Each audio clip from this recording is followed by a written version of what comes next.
This is better than usual, right? The group has been doing whatever they can to survive by collecting nuts and berries and hunting. I'd like to give Earth a giant hug. You're acting weird.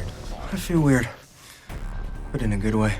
One of the things that they have collected to survive on turns out to have some interesting side effects. Sorry I haven't seen you since everything happened. My brother's been keeping me away. He's a total dick, which you probably already figured out.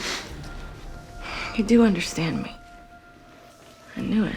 The grounder's obviously falling for Octavia. We're beginning sort of a, Romeo and Juliet situation between them, forbidden love situation. The ARC found some old records that show a supply depot not too far from here. What kind of supplies?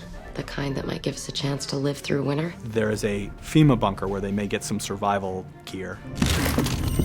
But when they get to it, they find something other than survival gear.